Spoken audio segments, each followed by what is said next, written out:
आज अम्मा बेहद खुश हैं। उनके बेटे की चिट्ठी आई है कि वह दादी बनने वाली हैं। कितने वर्षों से ये सुनने के लिए उनके कान तरस रहे थे। कितने पत्थर पूजे थे, कितनी मनौतियां मानी थी, तब कहीं जाकर आज ये दिन आया है। अम्मा दौड़ दौड़ कर सबको ये समाचार सुना रही हैं। अरे बबुआ, अब तुम जल्दी ही चाचा बनने वाले हो। भतीजे को सुनाने के लिए कुछ कहानी बहानी सीख लो। और मुनिया, तू बुआ बनेगी, तो भी क्या ऐसी ही नक्शड़ी जैसी रहेगी? अरे थोड़ा शांत स्वभाव की बन, नहीं तो बाबा तू तो जरा जरा सी बात पर भतीजे को मारेगी। अम्मा इतने विश्वास से भतीजे शब्द का प्रयोग कर रही हैं जैसे भगवान के यहाँ से संदेश आया हो कि बेटा ही होगा। आज अम्मा को बहुत काम है। बबुआ की माँ से जेठानी का रिश्ता है तो पीपल के पेड़ पास वाली बूढ़ी अम्मा सास जैसी है। गांव में और भी कई घर हैं जहाँ अम्मा की सास ननद जेठाई मौजूद हैं। सबके पैर छूने जाना है। ना जाने किसके आशीर्वाद से आज ये दिन आया है। वैसे गांव में अम्मा का सगा कोई भी नहीं है। उनका खुद का बेटा भी अपनी बीवी के साथ शहर में रहता है। बेटे के शहर जाने के बाद से अम्मा और रामनाथ बाबा दोनों अपने घर में अकेले ही रहते हैं। लेकिन अम्मा का दिल इतना बड़ा है कि पूरा गांव उसमें अपने नजदीकी रिश्ते के साथ समा सकता है। ममता की ऐसी मूरत कि गांव का हर बच्चा उन्हें अपनी औलाद लगता है। क्या मजाल की अम्मा के रहते पड़ोस वाला रामू बिना खाए ही स्कूल चला जाए, या फिर शंकर की बेटी बिना तेल चोटी के गांव में घूमे। सबके लिए उनका दिल खुला है। बदले में किसी से कोई उम्मीद नहीं।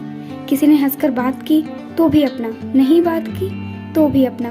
बैमनस या विरोध शब्द का जैसे उन्हें ज्ञान ही नहीं है। अम्मा की इतनी भाग दौड़, हर किसी की सेवा सहायता रामनाथ बाबा को कम सुहाती है। इसलिए रामनाथ बाबा हमेशा अम्मा को समझाते हैं। कभी कभी तो दोनों में अच्छी कहासुनी भी हो जाती है। अभी कल ही तो बाबा अम्मा से कह रहे थे, श्रीकांत की अम्मा, तुम पूरे गांव का जिम्मा क्यों लिए रहती हो? अपने घर का काम काज करके कुछ देर आराम किया करो। इस उम्र में इतनी भाग दौड़ ठीक नहीं।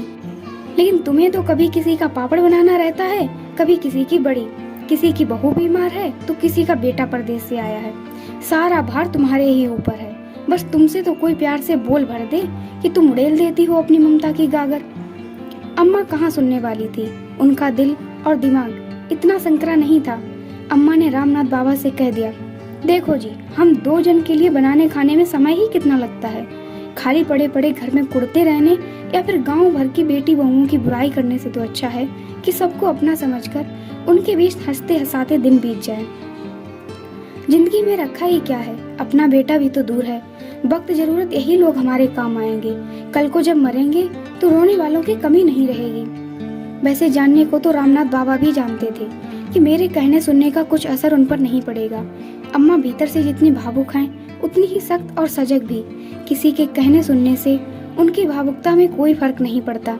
ऐसा प्रेम, ऐसा अपनापन किस काम का कि रामनाथ बाबा कुछ बोल दें तो अम्मा पीछे हो जाएं।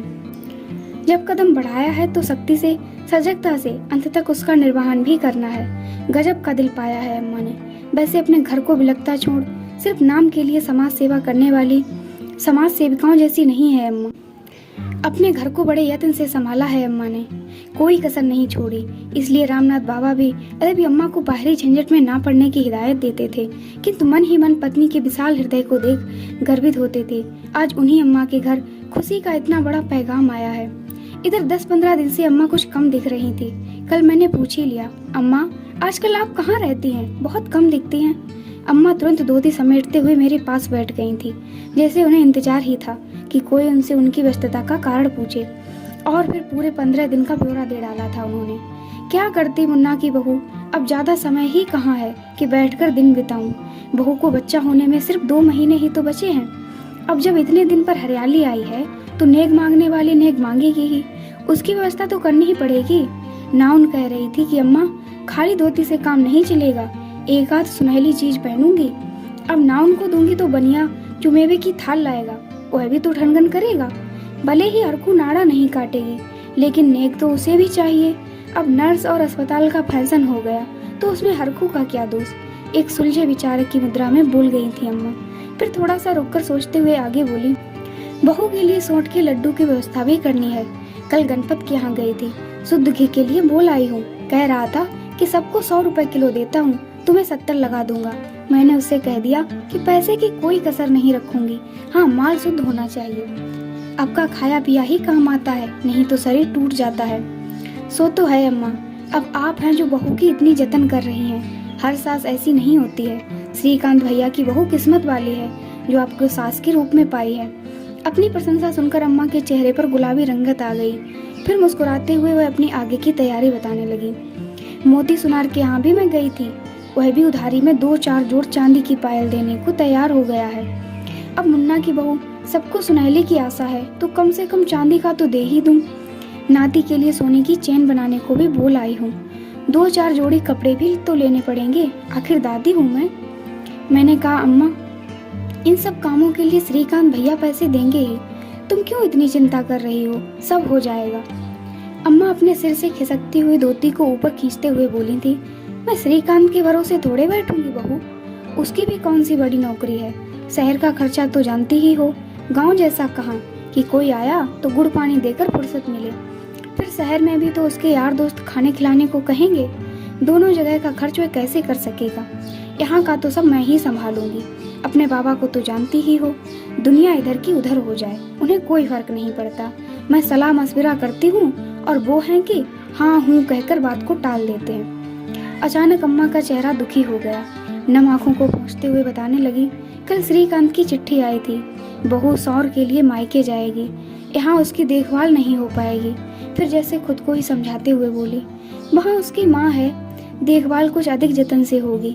श्रीकांत ने भी सोचा होगा कि हमारे अम्मा बाबूजी क्यों परेशान हो, दौड़ धूप अलग से करनी पड़ेगी, पैसा अलग खर्च होगा, इसलिए वह भी उसके मायके जाने पर राजी हो गया होगा। और मुन्ना की बहू ससुराल ससुराल ही होती है। मैं कितना भी उसे काम ना करने को कहूँगी लेकिन वह मानेगी नहीं। मेरा ही लिहाज उसे आराम नहीं करने देगा। अच्छा हुआ जो श्रीकांत ने उसे मायके भेजने को सोचा। अम्मा के चेहरे पर संतोष झलक रहा था। अचानक अम्मा कुछ याद करते हुए जल्दी से उठ गई। चलो बहू, बहुत काम है, बच्चा भले ही उसके मायके में हो, बरहई तो यही होगी, उसका तो सब करना ही है, कहकर तेज कदमों से अम्मा आगे की व्यवस्था करने चली गई। इंतजार की घड़ी बीती। श्रीकांत को सचमुच बेटा ही हुआ। अम्मा के घर में बधाई देने वालों का तांता लग गया। हमेशा शांत रहने वाले रामनाथ बाबा भी दौड़ दौड़ कर सबका स्वागत कर रहे थे। अम्मा के चेहरे पर तो खुशी के हजारों हजार दीप जगमगा रहे थे। वह दौड़ दौड़ कर सबको मिठाई खिला रही थी। कोई बुआ बनने का नेक मांग रही थी तो कोई दीदी बनने का। अम्मा किसी को नेक देने की हामी भर रही थी तो किसी को यह बता रही थी कि उनका हक उस बच्चे पर अम्मा से पहले है। बगल वाली हीरा की काकी ने पूछा, बरहई कब कर रही हो, क्या 1.25 महीने तक बहू मायके में ही रहेगी। अम्मा ने झट उत्तर दिया, नहीं दीदी, 1.25 महीने वहाँ रहेगी तो मैं नाती को देखे बगैर कैसे रह पाऊंगी। कल पहले श्रीकांत के बाबूजी को भेजूंगी, फिर 10-15 दिन बाद कोई अच्छी सी जायद देखकर उसे बुला लूंगी। रात हो गई थी, सब अपने अपने घर जा चुके थे। अम्मा घर का काम निपटाकर सोने की तैयारी करने लगी।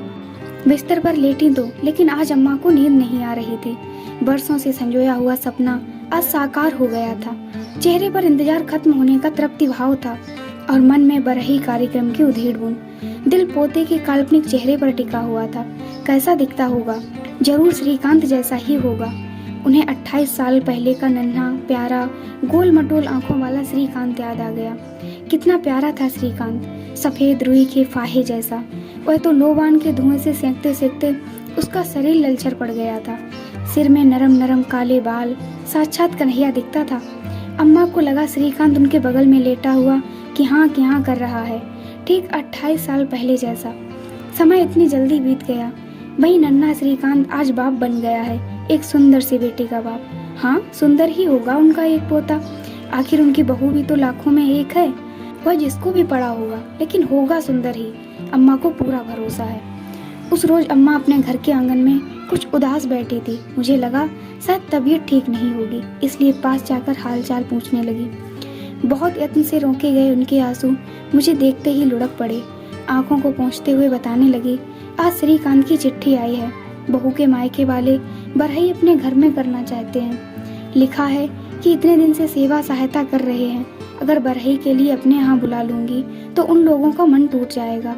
सरोज की माँ को नाती की बड़ी आस थी, अब जब वह पूरी हो गई तो उनसे बरहई का हक मैं कैसे छीनूं।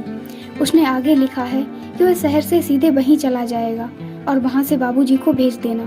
श्रीकांत के बाबूजी तो चिट्ठी पढ़ते ही नाराज हो गए, लेकिन मैंने उन्हें समझाया। मन तो मेरा भी बहुत दुखी हुआ, लेकिन बहू, श्रीकांत ने ठीक ही लिखा है कि आखिर परेशानी तो उन लोगों ने उठाई, फिर खुशी मनाने का हक उनसे क्यों छीने।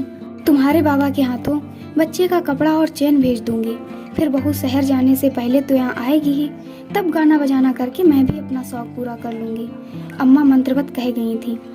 उनकी आवाज में ना तो कोई जोश था, ना उत्साह, दिल की लाचारी तथा पीड़ा के भाव स्पष्ट झलक रहे थे। मैं अम्मा के अब तक के उत्साह तथा इस हताशा का मन ही मन आकलन करने लगी। अम्मा की ममता धोखा खा गई। कई दिनों से अम्मा को देखा नहीं। उनसे मिलने जाने की सोच ही रही थी कि रामनाथ बाबा आ गए।